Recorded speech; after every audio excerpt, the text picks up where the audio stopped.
Another Sunday and another week in which the Cards continue to get votes in the AP poll, but alas, still no top 25 ranking, despite a perfect start to the season. But let's be honest, the Cards' non-conference schedule not particularly popping off the paper, but if they continue to win, their time will come. U of L on Saturday able to secure their third victory of the year after taking down Bowling Green by 23. Head coach Jeff Brom speaking afterward about his confidence in his quarterback Miller Moss and his thoughts thus far on his squad. Miller has to play well for us to win games, and we got to make sure to get him completions and find ways to get the ball out of his hand quickly so he doesn't take a whole lot of hits. But, he works hard, and I think he understands our system, and we're hopeful that he continues to improve. I thought our defense was solid, didn't give up many big plays to the very end when we had a couple backups in there, unfortunately, but really played physical football and did a really good job. The Cards will have their first conference test Saturday at Pitt. Meanwhile, what a statement it was by Indiana right here on Wave Saturday night, steamrolling over the 9th-ranked team in the country, Illinois, 63-10. Today, Hoosiers fans waking up to see IU ranked 11th in the country, and their quarterback Fernando Mendoza is now the odds-on Heisman favorite, according to FanDuel. Coach Curt Cignetti was not too upset this time, of course, about his team in his post-game press conference. Great night for Indiana Hoosier fans. Stadium was popping. Really proud of the team. Dominant performance. The pump block got us going. Then we busted a coverage on their touchdown. And then we made a lot of explosive plays, pressured the quarterback. I think we sacked him 7 times. And really just tried to get out of the game and shorten the game at the end and really kind of broke their will. Their will was shattered. The Hoosiers will head to Iowa this next Saturday.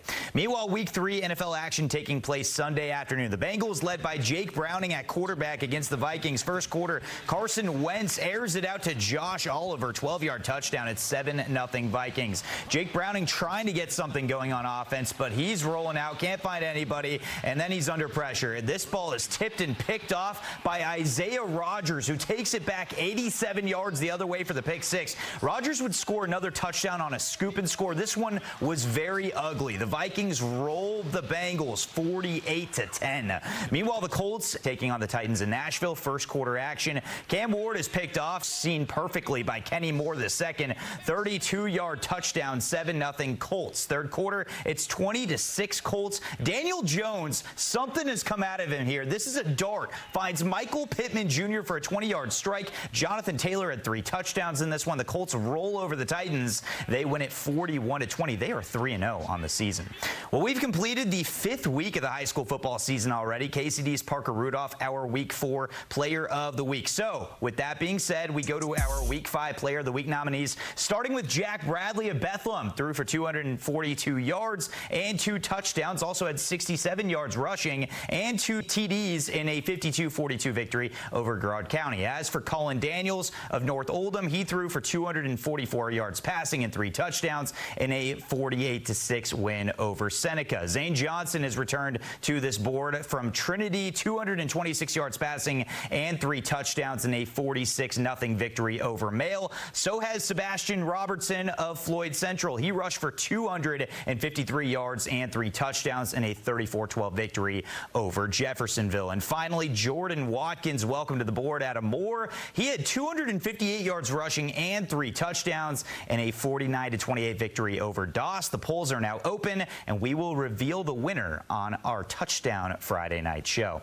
Let's go to Major League Baseball action. The Reds 1 game back of the Mets for the final wildcard spot heading into the day. No score until Gavin Lux at the plate ropes this down the right field line. A run comes in to score on the double, and Tony Santillan would come in with 2 on. He strands them in the 9th. The Reds win it 1-0. They sweep the Cubs in 4 games, and somehow, someway, they are now in the playoff picture as the final wild card team. Absolutely unbelievable.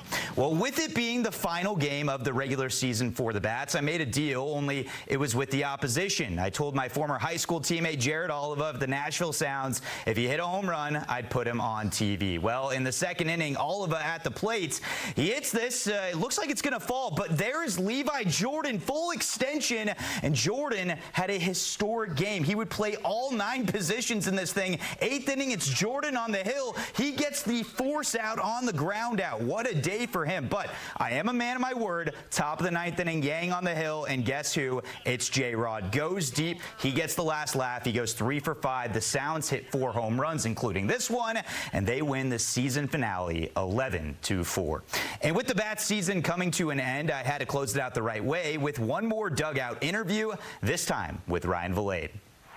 For one final time here in the dugout, I'm joined with a Bats player, and I'm ending with Ryan Vilade. Ryan, you came over and joined the Bats here in the summer. What has worked for you here in your go-around with the Bats? It's been a crazy journey. Happy to be here. I was familiar with Louisville, and I played against the Bats the last couple of years. I think just having a great group of guys and coaches kind of helped comfort me here. And I know that you started as a bat boy for the Frisco Rough Riders. Talk about the passion that you have for the game. And does this feel real to you, that this is your everyday life? Yeah, so my dad being a coach, I got to experience some really cool opportunities, like being a bat boy for the Frisco Rough Riders, meeting some really cool guys. And obviously, when you're 10, 11, 12 years old bat boying in a AA stadium, you're like, man, this is what I want to do every day. Louisville's a great spot. I like to have fun. I play the game hard. I want to win. It's a game, so have fun. So enjoy it each day. It's a blessing. God is my king. I'm Christian, and it just reminds me that every at-bat is a blessing, and to just remember that it's just a game. We're playing for an audience of one, and to honor him. From Bat Boy to Bat, thank you to Ryan, as well as to all the Bats who joined me in the dugout throughout the season. All right, that'll do it for sports. We'll be right back after the break.